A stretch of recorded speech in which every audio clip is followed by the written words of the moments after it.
Vəcdli idrak. İnsan vəcdə gəlmək, ülvi mənaya dalmaq, onunla bir olmaqdır. Gözəllik öz əsl qiymətini vəcd məqamında tapır. İnsanı özündən, adi durumundan ayıra bilməyən gözəllik, natamam gözəllikdir. Ali hikmətə tam qovuşmaq, onu vəcdlə duymaq deməkdir. Ürəyində çaylar kimi bir sel məqamı var. Bu məqamda ehtiras insanı öz sularında qərq edir.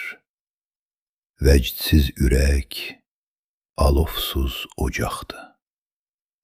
Alıl adi halda görmədiyini, duymadığını, vəcd anında görür, duyur. Vəcd bəsit təfəkkür sədlərini dağıdır, dünyanın yeni sirləri, mənaları kamalın üzünə açılır. Vəcd idraki alışdırır. Vəcd şöləsinin işığında qeyri-adi hikmətlər görünür. Məhdudluq, səthilik kölgələri çəkilir və gözəlliyin, ülviliyin, əsilliyin, xalisliyin, ali və intihasız mənası aşkara çıxır. Anlayırsan ki, insan cahana sığmaz. Ən möhtəşəm, kamil cəhətlər insanın varlığında cəmləşib. Yerdə, göydə nə varsa, o insanla təmasdadır. İnsanın ülviliyini vəsf etmədə söz acizdir. İnsan böyüklüyü hədd tanımır. Ona görə də insan Allahdır. Bu fikri adi təhlil yox, vəcd söyləyir. Coşqun vəcd məqamında ənəl-həq kəlamı yaranır. Həmin anda insan öz əsil təbiətini anlayır. Vəcd deyir ki, insan bütün təzadları özündə birləşdirir. Həm də bütün təzadlardan üstündür. Onun müəyyən məkanı olsa da, məkansızdır, laməkandır. Çünki öz əzəməti, qüdsiyyəti və idraki ilə heç bir məkana sığmır. O keçici ölümə məhkum olsa da, əslində ölümsüzdür. Çünki əsl mahiyyətinə ölüm heç bir xələl gətirə bilmir. İnsan bir şey olsa da, əslində hər şeydir. Bugün yaşasa da, dünən də, sabah da onundur. Vəcd məqamında qeyri-adi bir müdriklik yaranır ki, onu bəzən vəhy adlandırırlar. Vəhidə ağla sığmaz həqiqətlər dərk olunur. Mən mülki cahan, cahan mənəm, mən. Mən həqqə məkan, məkan mənəm, mən. Bu həqiqət vəcd məqamında yaranıb və bəsit şuura sığan deyil. Nəsimilik vəcdli idrakdır. Mən cümlə cəhan-ı kainatəm, mən dəhri zaman, zaman mənəm, mən. İnsan cümlə cihan ola bilərmi? İbtidai təsəvvür baxımından yox. Vəcdli idrak baxımından bəli. İnsanı tam dərk etmək istəyirsənsə, ona soyuq, biganə baxma, atəşli bax. Mən fəqirəm, həm dilənçi, həm mələk, həm padişah. Həm mənəm ustadi sənət, həm anın muzduriyəm. Zahirəm, zahirdə faşəm. Məzhərəm, həm müzhərəm. Batinəm, hər şeydən, yəni batinin məsturiyəm.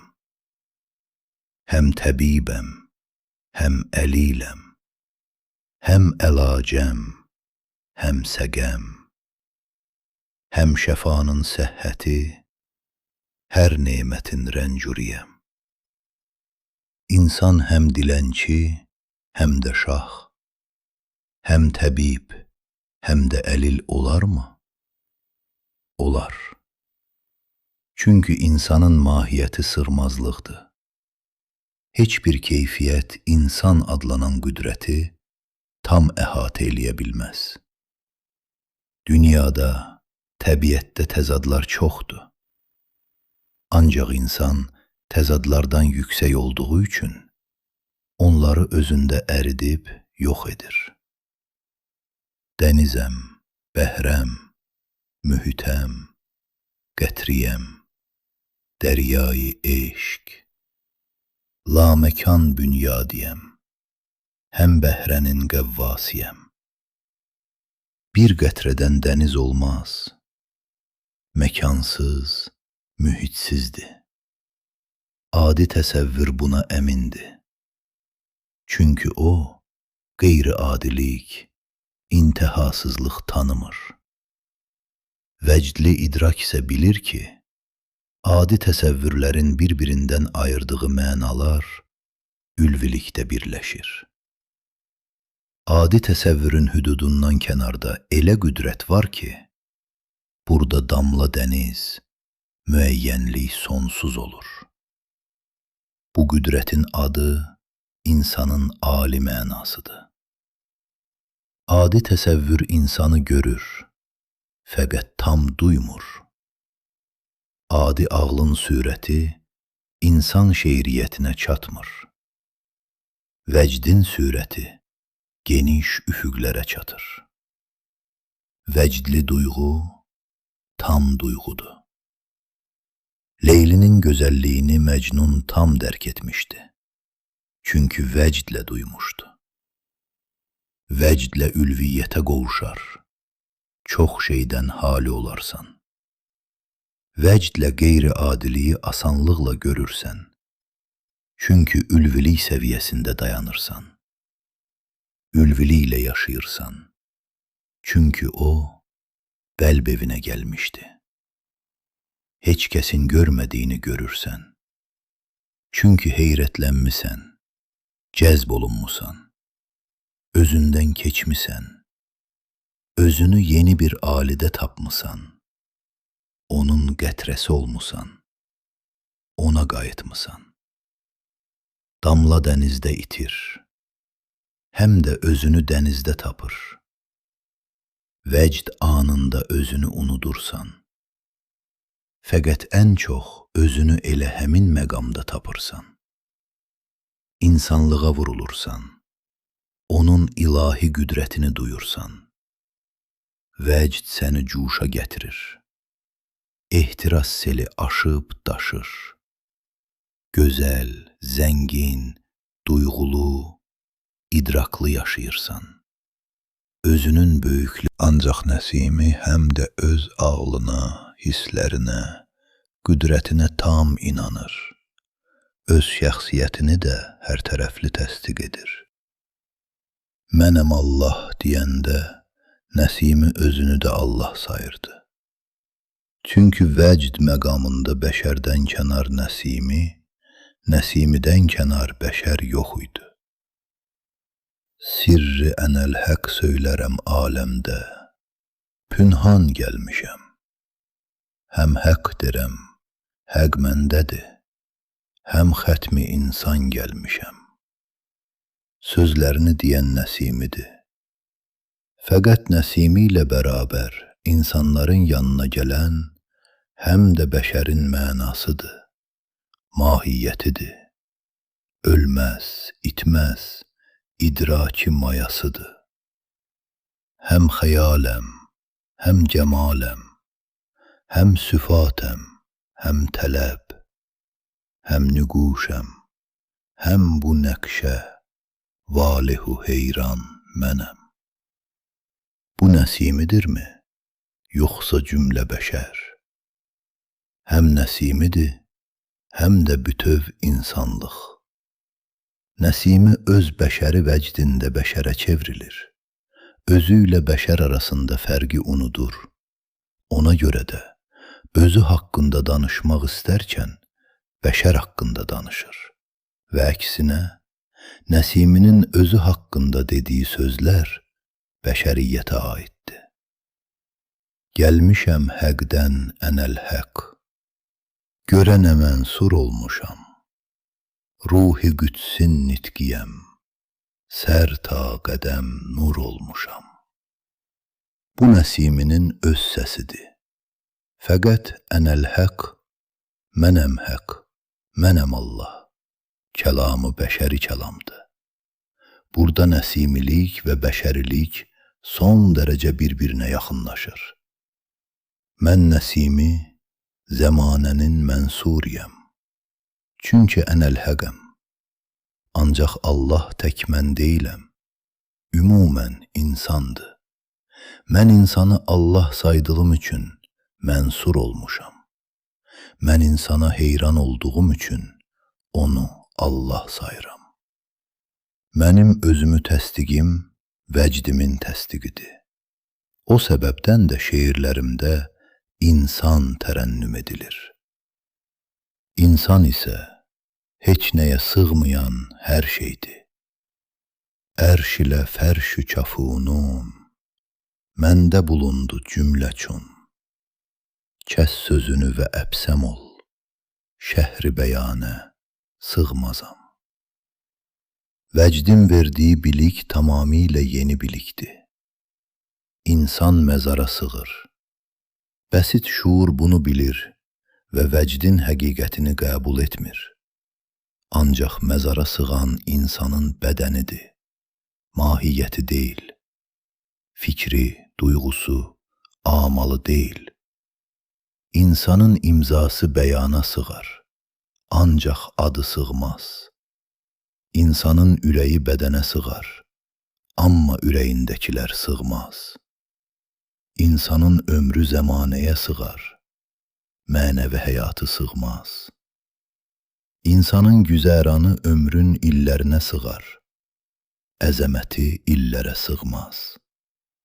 Yalnız zahiri cəhətlər keçicidir, ölümə məhkumdur. Daxili məna isə sonsuzdur, ölümsüzdür, sığmazdır. Əsil hünər əsirlərə sığmaz. Əsil məhəbbət ürəyə sığmaz. Əsil mənəvi kamillik bəsit təsəvvürlərə sığmaz. Əsil dahilik ehkamlara sığmaz. Əsil şöhrət zəmanəyə sığmaz. Əsil gözəllik, qəşənglik hüdudlarına sığmaz. Əsil müdriklik, bəsit ağıl qəlbinə sığmaz. İnsani xalislik və əsillik, bəsit münasibətlər çərçivəsinə sığmaz. Əsil ehtiras, ölçüyə sığmaz. Əsil sevgi, maraqda, həvəsdə, meyldə dayanmaz. Vəcdə keçər, vəcdlə həqiqətə qovuşar. Mən vücudi mütləqəm, mütləqdirəm. Həqqə tanıqdır, həq bilir ki, həm derəm. Dünyada mütləq heç nə yoxdur. Bəsit şuur buna mütləq şəkildə inanır. Vəcdli idrak isə buna inanmır. Çünki vəcdli idrak insan ülviyyətinin, qədirliyinin, möhtəşəmliyinin mütləq mənasına inanır. Çünki ülviliyə bütünlüklə qovuşur, gözəlləşir, ülviləşir, müdrikləşir, onların ali mahiyyətini anlayır. Mütləq inam və mütləq idrak, mütləq mənəvi tələb yaradır. Həqqə yar ol ey könül, yar ol yetər. Həqqi üçün yar eylədin, var ol yetər. Nurə nur ol, narə var ol yetər. Aləmə oldur sazə var, ol yetər. Haqqa yar olmaq, Haqqım özü kimi əbədi var olmaqdır.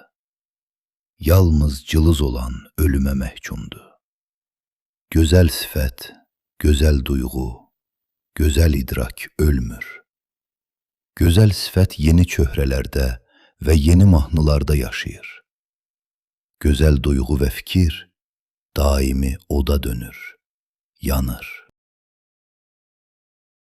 Məhəbbət. Məhəbbətin əsil qiymətini adi duyğu yox, vəcd verir. Məhəbbətdə ürək tüğyan edir, qeyri-adi coşqunluq, heyrət əhvali ruhiyyəsi yaranır. Sevgili dünyanı əvəz edən ecazkar varlığa çevrilir. Ehtiras seli aşıb daşır.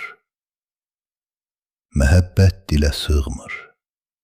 Nigarım, dilbərim, yarım, ənisim, munisim, canım, rəfiqim, həmdəmim, ömrüm, rəvanım, dərdə dərmanım. Diləfruzum, vəfadarım, cigərsuzum, cəfakarım, xudavəndim, cahandarım, əmirim, bəyim xanım. Dünyada gözəl, ülvi, ali nə varsa, aşiq sevgilisinə şamil edir. Ancaq bunlar alovlu ehtirasa azlıq edir. Vəcd onlarda dayanmır, usanmır, alovlarını ətrafa yayır. Şahım, mahım, dilaramım, həyatım, diriliyim, ruhum, pənahım, məqsədim, meylim, muradım, sərvərim, canım. Gülüm, reyhanım, əşcarım, əbirim, əmbərim, udum, dürüm, mirvaridüm, kanım, əqiqim, ləlü, mərcanım. Belə də məhəbbət olarmı? Bir şəxsi hər şey hesab etmək olarmı? Bəli, əsil məhəbbət birinin başqası üçün hər şey olması, dünyaya çevrilməsidir. Nəsiminin sevgilini vəsf etdiyi şeirləri sanki yarımçıq şeirlərdir. Hiss eləyirsən ki, şair sevgilinin vəsfini axıra çatdıra bilmir. Çünki ehtiras sonsuzdur. Çünki sevgi vəcdi min şeirə sığmaz. Çünki söylənilən nə qədər çox olsa da, yenə azdır. Çünki şair sevgilini nə qədər vəsf etsə də, ürəyindəkiləri tam bəyan edə bilmir. Bu səbəbdən vəsf seli çallayır. Nəvazişli, həsrətli, heyrətli etiraflar bir anda susmur, bitmir. Nəhayətsiz, vüsətlə səslənir. Mənim rəhbanimü deyirim, səlibim, dinim, imanım, həbibim, rəhatim, ruhum, rəfiqim, munisim, canım. Bənövşəm, sümbülüm, vərdim, rəyahim, zanbağım, laləm, əbirim, əmbərim, udum, gülüm, gönçəm, gülüstanım. Kitabım, müshəfim, dərsim, hədisim, əbcədim, lövhüm, səlatim, təatim, zöhdüm, səvabım, həccü ərkanım. Qəribə bir gərginlik var bu şeirin ahəngində. Bu, vəcd gərginliyidir. Duyğu misralara sığmır. Ona görə də gərginlik yaranır. Çox şey deyilir. Ancaq məhəbbətin mənası deyilənlərdən sonsuz dərəcədə böyük olur. Vəcd sığmazlıqdır. Vəcdə gəlmək, nə isə, kim isə əvəzsiz, misilsiz bir xilqət, möcüzə saymaqdır. Bu baxımdan vəcdə layiq şəxs ölçüyə sığmır. Vəcdə gəlmək ülvi təmizlənmədir, katarsisdir. Bu soyuq, rasional əxlaqi ehkamlara sığmır. Vəcdə gəlmək sehrə, möcüzəyə inanmaqdır. Bu sıravi elmilik biçiminə sığmır. Vəcdə gəlmək bir anda bir ömür yaşamaqdır. Bu cismani sağlamlıq tələbinə sığmaz. Vəcdə gəlmək gözəllik qarşısında sarsılmaqdır. Bayağı vüqar bunu öz şəninə sığışdırmaz. Vəcd idrakın uçuşudur. Bu nasiranə fəhm qəlbinə sığmaz. Vəcd ürəyin fırtınasıdır. O duyğu ölçüsünə sığmaz. Özündə vəcdi duymamsansa, sevməmsən. Ehtirasın qəlbində sevgiliyə qarşı vəcd yaratmayıbsa, onun adını məhəbbət qoyma. Sevsən, sevgilinin ayrılığı səni ağladar. Özünə kömək axtararsan, yalvararsan, mədəd dilərsən. Ey müsəlmanlar, mədəd ol, yari pünhan ayrılır. Ağlamayım, neyləyim? Çün gövdədən can ayrılır. Sevən yarın gəlişini âli səadət sanar. Onun sevinci ilə pərvazlanar. Mərhəba, xoş gəldin, ey ruhi rəvanım, mərhəba. Ey şəkərləb, yari şirin, laməkanım, mərhəba. Sən sevgilim, gözümün nuru, bilirsənmi gəlişin mənim üçün nədir? Əhsən ki gəlmisən. Mənim bundan şirin, bundan əziz, bundan ülvi məqamım olmaz. Qiymətin üçün, şəfqətin üçün sağ ol. Sevsən, hicran məqamında yanarsan, yaxılarsan. Fəryadın yerə göyə sığmaz. Firqətindən yandı bağrım, ürəyim qam oldu, gəl. Gəl ki didarın bu sayru cana dərman oldu, gəl. Sevsən, mütləq vəcd məqamının şeiriyyətini duyarsan. Müqəddəslik. Sifət, göz, qaş, müqəddəslik rəmzinə çevrilə bilərmi? Onlara büt kimi, ilahi bir qüvvə kimi, əvəzsiz sərvət kimi səcdə qılmaq rəvadırmı? İnsana, gerçəkliyə, yerə xas olanı, göy, Allah səviyyəsinə yüksəltmək olarmı? Müqəddəsliyi yerdə tapmaq olarmı? Vəcdli idrak bu suallara müsbət cavab verir. Çünki vəcdli idrak insan sifətində, yerdə, gerçəklikdə, bəsit təsəvvürün görmədiyini görür. Vəcdli idrak anlayır ki, gözəl sifət, ali mənanın təsdiqidir. Gözəl üz səcdəyə layiqdir. Çünki gözəlsiz dünya, günəşsiz səmadır. Gözəlliyi heç nə ilə əvəz edə bilməzsən. Çünki gözəllikdəki sehr gücü sonsuzdur.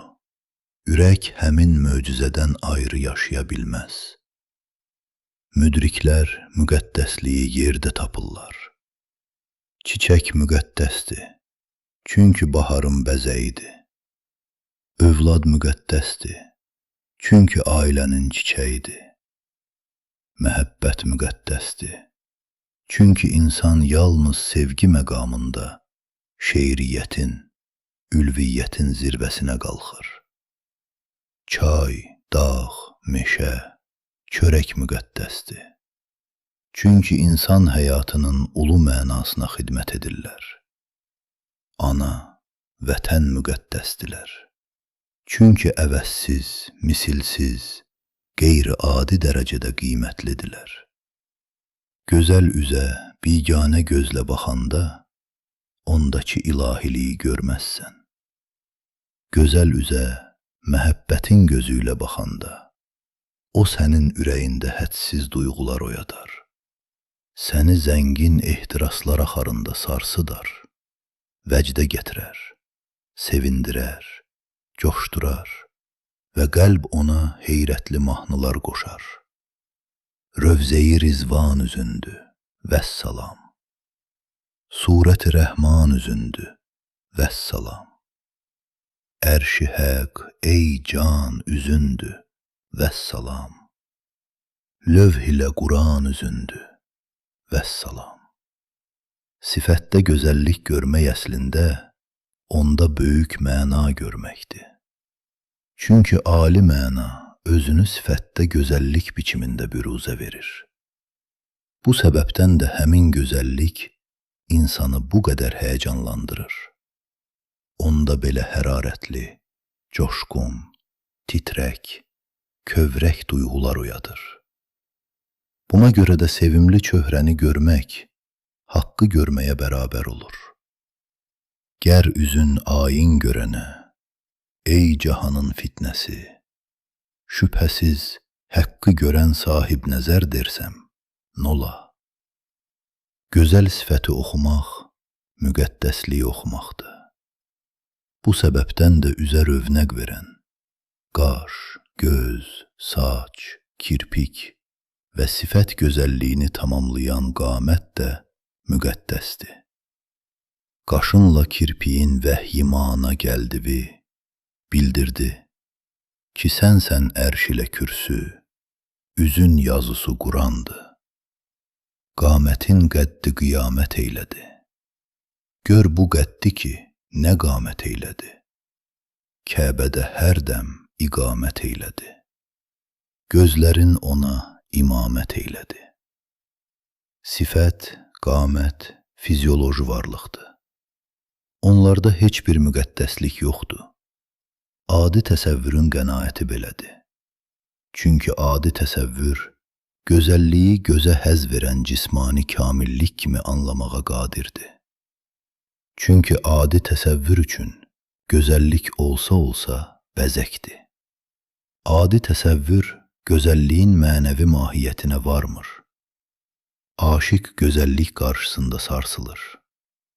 Cismani gözəllik, duyan insan üçün heç vaxt yalnız forma gözəlliyi olaraq qalmır. O həmin gözəllikdə ali bir məna tapır. Bu cəhətdən gözəllik həmişə rəmzi məna daşıyır. Gözəl üz, qamət, saç, göz, əslində yüksək mənalar ifadə edən rəmzlərdir. Həmin rəmzləşmə vəcd məqamında yaranır. Gözəllikdə məhəbbət ehtirası tüğyan etdiyindən, gözəlliyin keçici cəhətləri unudulur, dərin mahiyyəti aşkara çıxarılır. Duyursan ki, gözəllik səni adilikdən çıxarır, ülviliyə aparır, müdrikləşdirir. Duyursan ki, gözəllik əlifbası dahiyanə kitabədir. Var üzündə bistü yek hərfi qədim, çün üzün oldu siratül müstəqim. Qaşların kim qayət əla tağ imiş, ruh onun miracına müştaq imiş. Kirpiyin, zülfün, qaşın, ümmül kitab. Duyursan ki, müqəddəsliyin əsl mənası ilahi yox, insanidir. Gözəlliyə səcdə qılmaq kamillik nişanəsidir. Möminlər Allaha, filosoflar gözəlliyə sığınırlar. Ölüm. Vəcdli idrak ölüm tanımır. Çünki o bilir ki, ölən insanın bədənidir. Mənası, qüdrəti, əzəməti deyil. Bu səbəbdən də vəcdlilər ölümə inanmırlar. Nəsimiləri dabanından soyanda belə, onlar ölümlə üzləşmirlər, əzabla üzləşirlər. Çünki onlar öləndə də yaşayacaqlarına tam inanırlar. Aşiqlik səlahiyyəti. Vəcdlilər xalislərdi. Dünya vəcdə layiqdi. Ən böyük alimlik aşiqlikdir.